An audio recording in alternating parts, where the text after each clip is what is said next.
Noviembre del 2024, esto es Propios y Extraños. Yo soy Diego Salgado y me acompaña la compañera Huichafe Mapuche, Moira Millán. Moira, ¿cómo estás? Mari Futacuifi, tanto tiempo. Bien, muy contenta de este reencuentro. Este reencuentro llevamos dialogando 6 años de conversaciones. Comenzamos con coyunturas, un momento en el que México elegía un nuevo presidente, pasaron cosas muy importantes en el país, pero también en este tiempo hemos vivido episodios, somos testigos de un genocidio atroz, del que ya se ha cumplido 1 año y parecemos pues que ya las palabras no bastan para describir lo que pasa en Palestina y en nuestros territorios. Así que, aunque lo afrontamos con alegría, estas conversaciones tienen un profundo sentido de preocupación y de urgencia, Moira. Es así, totalmente. Por eso también la necesidad de aparecer con cualquier elemento que nos sitúe y nos haga tomar conciencia que mientras conversamos, mientras desarrollamos nuestra cotidianidad, hay gente muriendo, hay niñeces sufriendo, hay escuelas bombardeadas, hay un genocidio perpetrándose con total impunidad en este planeta y por supuesto no queremos ser cómplices del genocidio, entonces no vamos a dejar de hablar de Palestina. De Palestina, del pueblo palestino. Y en ese sentido, hoy un elemento central es tu nuevo libro, Terricidio, que estás presentando en México y que, bueno, aborda en complejidad, pues sin duda, uno de estos procesos de invasión, de tierra arrasada, que lo vemos en Palestina, pero también existe en nuestros territorios. Así que voy a comenzar por retomar la importancia de tomar nuestras ontologías, por decirlo en términos occidentales, pero la importancia de nuestras conversaciones para desarrollar nuestro pensamiento y poner palabras, que en tu libro, en Terricidio, haces alusión a la importancia de nombrar y renombrar y retomar los nombres, y con eso viene mucha fuerza. Quisiera abrir, Moira, con esto que tú y que el pueblo mapuche llama el Nehuen. ¿Qué es el Nehuen? Bueno, nosotros reconocemos que existe un sistema de Punehuen, de fuerzas elementales que constituyen la vida, que ordenan el cosmos. Están los Punehuen y los Puñen. Los Puñen son fuerzas que tienen un poder y una función fundamental en ese orden cósmico y que habitan territorios dispersos en el mundo, es decir, que tienen sus espacios de donde pueden enraizar su fuerza para ir tejiendo la vida. El Nehuen y los Puñen son fundamentales para nosotros y cuando reconocemos su existencia, allí se emplaza entonces el lugar de ceremonia, allí se reconoce el Lefún, se levanta el Rehue, las machis o los machis alrededor de ese lugar hacen ceremonias. Y estos lugares están siendo atacados, están siendo militarizados, están siendo también privatizados, contaminados. Y bueno, hay una espiritualidad, la espiritualidad de los pueblos telúricos que está siendo agredida de manera continua, ¿no? Que se ha agudizado esta agresión.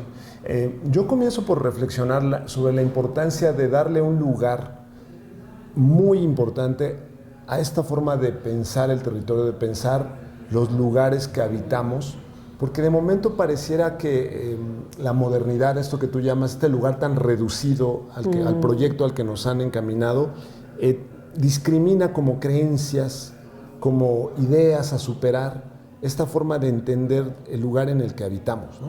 Y que con todo el movimiento New Age de los 60s, pareciera una decoración más, una celebración folclórica, ¿no? Pero al final, en el duro combate por el territorio, son esas fuerzas, son esos sentidos los que nos permiten articularnos y empezar a pensarnos distintos. Pienso que en México la lucha por el aeropuerto, en contra del aeropuerto en el lago de Texcoco, tuvo una incidencia protagónica en reconducir el pensamiento nacional, ¿no? Hoy, afortunadamente, ese proyecto se canceló y en lugar de eso tenemos un área natural protegida, producto de la reflexión y de la lucha de estos pueblos. Entonces, sacar el horizonte ritual de ese lugar folclórico para integrarlo a un pensamiento filosófico y darle su lugar, resulta fundamental, Moira. Es una tensión constante entre lo que yo les llamo los pueblos telúricos y los pueblos domesticados, ¿no? Porque hay un proyecto civilizatorio que intenta extirpar todo tipo de memoria. Entonces, por ejemplo, esta narrativa que vos mencionás, que espero que no se olvide con el tiempo, de cómo se logró preservar ese área protegida, porque luego rápidamente este sistema que crea mucha amnesia colectiva borra el protagonismo de los pueblos. Exactamente, sí. Y por eso tenemos siempre la narrativa de los vencidos, ¿no? Es como hay un señalamiento constante de las luchas que se perdieron, de cómo el sistema va ganándole a la voluntad popular, a la voluntad de los pueblos.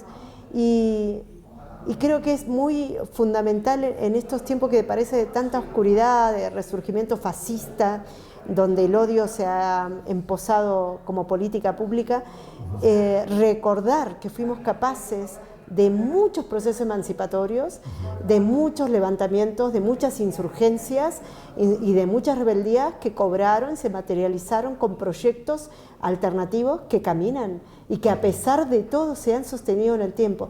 Tal vez con dificultades, vicisitudes, debilitamientos, pero no han logrado ser acalladas esas voces que van nombrando y construyendo neologismo por la vida. Sí. Eso va sucediendo. Sí.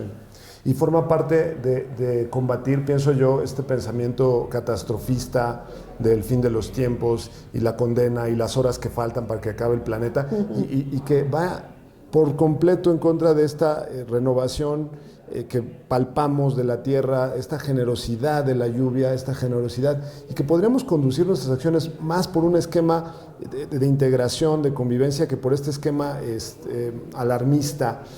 Pero hay un papel que yo quisiera que ahondáramos un poco en este trabajo por la memoria, que es el papel de las huichafes en el pueblo mapuche, ¿no? Y es que estoy conversando con Moira Millán, huichafe del pueblo mapuche, y que justo el papel de la huichafe, tú en tu libro dices, no se trata de guerreras, porque el pueblo mapuche no hace la guerra, se trata de otra visión, pero también un papel fundamental en la estructura y en la defensa de nuestro territorio. Bueno, hoy una periodista me preguntaba cómo me convertí en huichafe, y en realidad le decía que esa forma, incluso esa idea de la conversión, es muy occidental, es de Huincalandia, se nace con un espíritu que justamente el territorio y nuestro pueblo, que ha sostenido el legado ancestral, nos va despertando, nos va llevando a cumplir ese propósito que nos trasciende y para el cual nos han otorgado ciertas fuerzas que nos habitan. Por eso decimos que el territorio nos habita y habitamos un territorio. Entonces este espíritu se emposa en mí, me trae sueños, me dice por dónde caminar, me dice cómo defenderme, cómo defender a mi gente, cómo defender la naturaleza. Y estos huichafes, que pueden ser mujeres, varones, transgénero, estos huichafes, estos espíritus, no reconocen nacionalidades. Yo creo que cada pueblo tiene su nombre para convocarlo, para reconocerlo. Y algo muy interesante con los Puñén y los Punehuen, que veníamos hablando recién, yo creo que lo maravilloso es que estas fuerzas espirituales telúricas, que no entienden de geopolítica, que no entienden de fronteras, que no entienden de idiomas coloniales, estas fuerzas están escuchándonos y están despertando a los huichafes, están despertando a los pueblos, estamos volviendo a ser habitados de coraje. Todo ese miedo, toda esa cobardía con que generaron, porque siempre digo que la principal pandemia es la cobardía, el miedo, que fueron inoculándonos a través de diferentes mecanismos. Están cada vez más vencidos por el coraje de los pueblos, porque entendemos ya que no hay tiempo y que esta matriz civilizatoria no ha generado más que muerte. Pienso en el papel de los banquilales, estoy pensando en el pueblo chamula, del que he tenido la fortuna de trabajar con ellos, justo este chuj está hecho con lana de San Juan Chamula, donde el banquilal tiene un papel fundamental para organizar, para sostener, para inspirar, Y entonces hablamos de nuestra labor como sujetos, pero no como sujetos completamente individualistas, sino como una expresión de lo colectivo, ¿no? Exacto. Que entonces la labor de la comunidad tiene que ir también por el lado de la memoria, del sostenimiento de lo ritual. Es otro punto que, digamos, el proyecto moderno no reconoce como la importancia. Obvio la reconoce, pero sus rituales los inscribe dentro de sus instituciones con sus temporalidades, pero no reconoce los otros rituales que van muchas veces mucho más apegados al tiempo de la tierra. Y en ese sentido, Moira, a veces pienso que es mucho y a veces pienso que es poco tiempo el tiempo en el que se ha avanzado, el que el proyecto moderno ha avanzado en los territorios. O sea, cuando tú revisas, es hasta finales del siglo XIX que realmente se concreta el avasallamiento de los pueblos guerreros en los extremos de nuestro continente, ¿no? La extensión con la fiebre del oro en Norteamérica y la extensión con la guerra del desierto en el caso del lado que hoy se conoce como Argentina y que también se lo vamos a discutir y tú en tu libro retomas, y me parece importante decir, nosotros estamos en territorio argentino o es el territorio argentino o es la quimera argentina la que está en nuestro territorio, ¿no?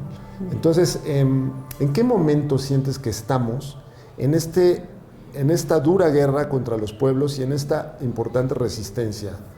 Primero, el tema de la trampa del lenguaje colonial, ¿no? Porque estamos hablando en el español y cuando hablamos de rituales, nosotros no nos sentimos identificados con esa palabra. Y hablar de espiritualidad también es una palabra que le pedimos prestado al español para poder explicar algo que es vasto y muy complejo. Entonces, la espiritualidad nuestra es filosofía, es ciencia, es observación de miles y miles de años de cómo ese orden cósmico funciona, cómo sostener la vida dentro de ese orden cósmico. Y justamente planteabas la estructura o la lógica de la cultura dominante, lo que yo llamo Wincalandia, que es antropocéntrica, que es individualista. Desde esa lógica los estados-nación tienen su correspondencia, tienen su coherencia desde esa lógica. Entonces la categoría de ciudadanía responde a esa lógica. Entonces estos estados modernos van tratando de abstraernos de esta forma de autorreconocimiento colectivo que tenemos los pueblos, esta identidad colectiva que somos cada uno de nosotras, nosotros, nosotres. Digo, a través de mí hablan miles de años de un pueblo, pero también habla la tierra, habla el río, habla la montaña, el territorio al que pertenezco. Lo mismo sucede con vos, lo mismo sucede con los demás pueblos. Entonces, lo que estamos viendo es que son formas como múltiples dimensiones para entender los espacios y tiempos y temporalidades que son completamente antagónicas, que son difíciles de explicar, por ejemplo, en esta conversación, y que cobran sentido y se vuelven tangibles en la vida cotidiana de los territorios. Ahí se entienden. Y yo creo que ahí todas las barreras y las fronteras desaparecen. Cuando nos encontramos como terrícolas, ¿no? Solos en la tierra, el resto de las fuerzas. Y creo que está llegando a un punto cúlmine esta matriz civilizatoria colonial, de muerte, y está tan desesperados quienes tienen el privilegio o los privilegios del saqueo, de la esclavitud, de todo aquello que les ha permitido enriquecerse. Están tan desesperados frente a la avanzada organizada de los pueblos que necesitan invertir muchísimo más económicamente en formas de asesinar la vida. Sí, bueno, valga la mención para hablar de Chiapas, de nuestro estado, que se compone de muchas regiones, muchos pueblos, donde estamos viendo, no solo en Chiapas, en la costa pacífica, en México, una guerra muy violenta, una guerra atroz contra población indefensa, ¿no? Que sucede y que de momento parece no tener la importancia, pero se están arrasando pueblos y hay una gran preocupación porque son frentes de guerra transnacional, ¿no? Se están operando en esos territorios. Entonces, vale la pena mencionarlo, pensando en cómo la resistencia la tenemos que articular apegada al territorio, ¿no? Si bien hay una serie de herramientas digitales en las que estamos ahorita participando y son importantes, se concreta cuando generamos espacios de mayor convivencia, de paz, de producción de alimentos, y en ese sentido los estados nacionales no están respondiendo a eso. Son los pueblos los que defienden, articulan, regeneran. Entonces ahí hay un papel muy La importante. autodeterminación, organización de los pueblos para la resiliencia es muy palpable aquí en México. Bueno, lo he visto en Colombia, también acabo de llegar de allá, y a mí me sorprende con una felicidad inmensa, porque son historias, son narrativas Nutram, contadas que no llegan a nuestros territorios. Claro, sí, ¿no? Sí, y en ese sentido el libro entra a un tema que es el ser mapuche, ¿no? O sea, lo poníamos en términos grecolatinos, la ontología, para comunicar, pero en realidad me gustaría que nos comentaras un poco más sobre cuáles son, con las palabras y los conceptos, las vivencias con las que pudiéramos entrar a este ser mapuche que forma parte de la resistencia en el territorio, y que como este ser, pues habrá otros casos, pero en esta investigación, siento yo, de vida que tú tienes, porque también en el libro nos relatas cómo es que tú entras en conciencia de que tu ser es mapuche, ¿no? Entonces, ¿cuáles son algunos de los conceptos, de las ideas que pudieras poner ahí, a reserva de que lean el Claro, libro? por ejemplo, si alguien dice, ¿cómo me doy cuenta si soy mapuche o no? Que es una pregunta que habitualmente me hacen en Puelmapu, en Argentina. Nosotros siempre hablamos de que hay un linaje, tenemos nuestro tubún, nuestro cupalme, que son la información de dónde provenimos, de quiénes eran nuestros antepasados, pero también de cuál es el territorio que nos alumbró. Es tan importante el vínculo que tenemos con todas las fuerzas de la tierra, que cuando naces, para nosotros es importante saber si hubo lluvia, si se manifestó tu alumbramiento con el sol, si hubo viento, cómo estaba el día, cómo estaba la noche, cómo estaba la luz del amanecer el día que naciste, porque todo eso constituye tu ser, todo eso sos vos. Entonces, entender que somos parte de ese cosmos y de esa territorialidad en la que hemos recibido el hálito de vida de la tierra, nos define y nos determina en cómo queremos vivir. Creo que ser mapuche, ser gente de la tierra, es eso, es tener una comprensión, tener una dimensión de cómo se ordena la vida en toda la naturaleza, en todo su esplendor, cómo respetarla, cómo honrarla, cómo ser recíproca con ella. Y así nos manejamos, así andamos por la vida. Digo, yo llegué a México, y te contaba hace un ratito, que no hice ceremonia. Llegué y entré con mi agenda urbana y a las corridas como se vive acá en la Ciudad de México, donde las distancias son enormes, entonces tienes que estar en un evento y tienes que salir como 1 hora y media antes, y aún así llegas tarde. Sí, es tremendo eso. Y bueno, y pierde un elemento sagrado de poder, de protección, que me acompañó durante muchos años, y estaba tan preocupada y tan triste por la pérdida de ese objeto, porque además estaba trabajado espiritualmente, que dije, bueno, algo he hecho mal. Llegué acá, no pedí permiso.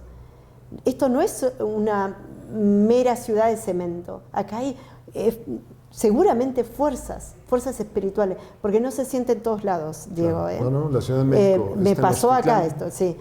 Entonces están los espíritus observándome, y yo no soy cualquier persona, soy una persona que tengo mi trabajo espiritual, que vengo de un pueblo ancestral, que mis raíces están en este continente milenariamente. Entonces tengo que pedir permiso, y no le tengo que pedir permiso al alcalde, no le tengo que pedir permiso a la presidenta, le tengo que pedir permiso a las fuerzas de la naturaleza. Entonces me autogestioné mi forma de hacer ceremonia. Nos fuimos a la montaña con un grupo de personas, un grupo muy pequeño, y con toda humildad pedí permiso, perdón por no haber pedido permiso antes, me presenté ante los puñeras, ante los punehuén en Mapudungún, les dije a qué venía, lo que necesitaba, que me cuidaran, que me recibieran, y que les agradecía, que estaba profundamente agradecida de estar aquí. Eso sucedió el domingo, yo había perdido este objeto de poder el viernes, el domingo a la noche apareció el objeto. Y eso es realmente un milagro, porque digo, perderlo en un taxi en una ciudad como esta que el taxista venga y te lo devuelva es realmente un milagro. Claro, claro. Y que forma parte de cómo resonamos, ¿no? Exacto. Cómo resonamos en los espacios que resonamos. Yo te traje copal blanco de Chiapas para que en tus ceremonias tengas la inspiración. Y te lo voy a entregar de una vez ahora que hablamos de nuestras prácticas. Y bueno, yo en reciprocidad, en el Mañuntún del mundo mapuche, también está el terricidio como un regalo que ahora te lo voy a dedicar y todo. Y bueno, y siempre la invitación de que puedas ir a Puelmapu. Hualmapu es un territorio lleno de fuerzas telúricas, fuerzas espirituales, y de un pueblo que se niega a ser exterminado, un pueblo que tiene dignidad, que tiene memoria, que tiene identidad, que tiene el mapudungún, el habla de la tierra, como una forma también de autodefensa. Colabalik, como dijeron en Tzotzil, mis hermanos chamulas. Y Moira, para ir cerrando, invitar a que compren el ejemplar, aunque en México solamente por vía electrónica. Sí, esperamos que alguna editorial que nos esté viendo diga, vamos a editar Terricidio en México. A mí en lo personal me encantaría que Terricidio pueda estar en México, y creo que sería una herramienta de lectura que aporta también una mirada y un abordaje distinto. Y por supuesto está en todas las librerías argentinas. Esperemos que en Argentina lo puedan comprar. Yo no soy muy optimista con la argentinidad, pero capaz que me sorprenden y esta vez bueno, es un momento complicado en Argentina y quizá hablemos un momento antes de terminar. Pero Moira, este libro entra a un concierto de conceptos, de debates que se vienen dando en esto que hasta ahora se ha llamado América Latina, pero estamos hablando de Abya Yala, como se ha comenzado a nombrar. Yo lo interpelo en el la libro. pregunta que yo te quiero hacer es ¿dónde ubicas este libro? Porque tenemos ecofeminismos, tenemos lucha anticolonial, decolonial, la idea de Abya Yala. Si entráramos en esas hontananzas, ¿dónde lo ubicarías? Yo en realidad no lo pondría en ninguna de las categorías. Me parece que es algo más bien... Yo le digo que es una conversa abierta, es una autobiografía que tiene reflexiones, que va conceptualizando el camino andado.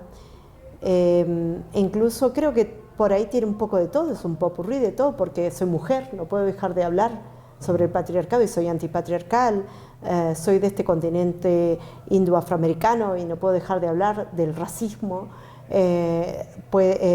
Tengo un montón de pensamientos y reflexiones respecto a la maternidad, respecto a la alimentación, respecto a la música, a la memoria, a la historia, a los museos, incluso hasta el territorio virtual, ¿no? Entonces, ¿qué nos está pasando con esta transición que se está haciendo de la humanidad, transformándonos de a poquito en humanoides, transformándonos de a poquito en cyborg, y nos van quitando la esencia de lo que somos como personas?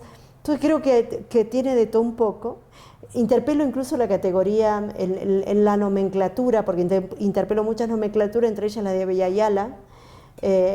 Voy a contar brevemente lo de Abya Yala. En 1972 se junta en las Naciones Unidas el Consejo de Pueblos Indígenas, y Naciones Unidas tiene una práctica donde el sionismo y otras corrientes van inoculando ideas que van a cumplir una función geopolítica importante en las décadas siguientes. Así que ellos cocinan de aquí para 50 años. Entonces lo ponen de tal manera que pase desapercibido. En 1925 se declara una guerra entre el pueblo Kuna y el Estado panameño, porque se le usurpa su territorio a Abya Yala, o sea, las tierras que el pueblo Kuna tenía entre lo que hoy se conoce como Colombia y Panamá. Entonces, los norteamericanos, que siempre están con sus tentáculos en todas las guerras, exacto, dijeron, qué interesante oportunidad, vamos a brindar apoyo al pueblo Kuna, vamos a suministrarle armas. Y cuando gana el pueblo Kuna la guerra al Estado panameño, el mismo sector que suministró armas, que era Estados Unidos, aparece como un árbitro por la paz, porque ellos siempre la juegan de justiciero.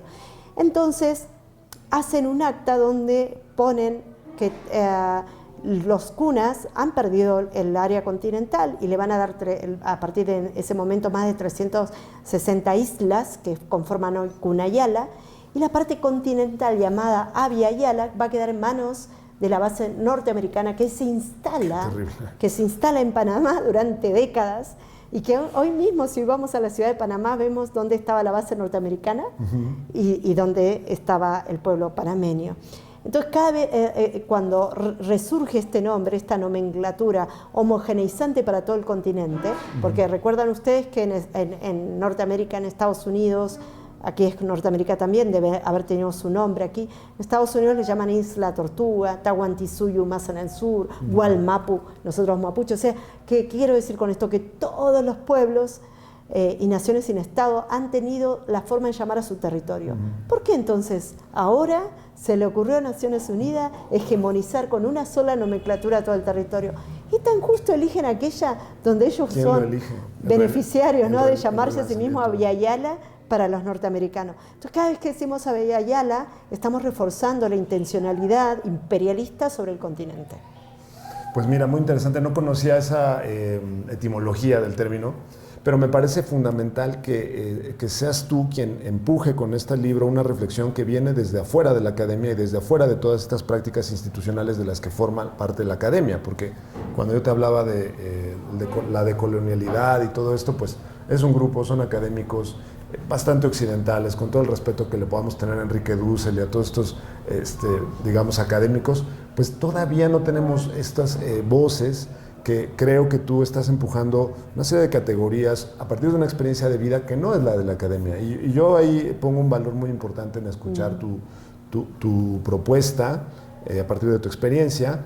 Y para ir cerrando, Moira, el papel que tienen las mujeres desde tu punto de vista en esta etapa de terricidio, de estas agresiones en los pueblos, pero también de la lucha, también de la esperanza. Claro. ¿Qué papel Yo creo que es fundamental que ahí la tierra nos está despertando, la tierra nos está llamando, nos está empujando a traccionar hacia la creación, a parir un nuevo modelo civilizatorio. Siempre digo que las mujeres no solamente somos dadoras de vida, sino formadoras de modo de vida, y entonces en esta lucha contra un patriarcado voraz, contra un capitalismo que es realmente sanguinario, las mujeres estamos cultivando la vida. Las guerras no nos pertenecen, la guerra siempre ha sido una expresión violenta del patriarcado, de su mezquindad, de sus intereses, del poder. El poder en sí mismo ha sido una creación conceptual y política del patriarcado. Entonces creo que las mujeres tenemos un papel fundamental. Por supuesto, es un papel que está desenvolviéndose en un escenario sumamente conflictivo, donde la misoginia empieza descaradamente a cobrar un nivel de participación y de visibilidad dentro de la política con total impunidad. La academia también, porque tenemos académicos denunciados por abuso sexual. Bueno, en algún momento yo fui parte de los que están denunciando. Y la academia también tiene que hacer su revisionismo respecto a eso, y creo que las mujeres estamos en todos los estamentos, en todos los sectores sociales, en los distintos pliegos de nuestros dolores, tratando de sanar y poniéndole la voz a ese proceso. Es fundamental que no bajemos los brazos, que podamos abrazarnos entre nosotras. Yo creo que ahí se tiran abajo todas los prejuicios para poder abrazarnos y luchar, ¿no?, y unirnos en este cambio. Necesitamos una nueva masculinidad urgente, necesitamos que los hombres puedan comprender el papel que debemos cumplir y puedan también entender el dolor que va generando este maldito patriarcado, y que hay heridas que no sanan si no las sanamos en esa dualidad complementaria. Y que a veces no sabemos cuánto tiempo nos lleva y nos atraviesa en distintas generaciones, un trabajo permanente. Exacto. Pues muchas gracias, Moira, muchas gracias por esta oportunidad de seguir construyendo esta conversación que iniciamos en 2018 y que hemos tenido la fortuna de contar con Salud con vos.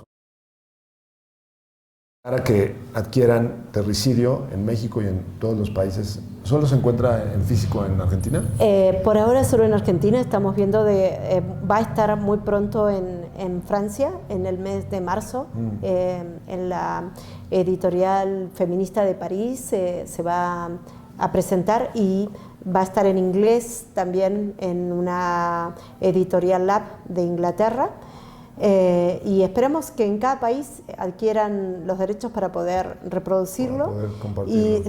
Y sería, para mí es un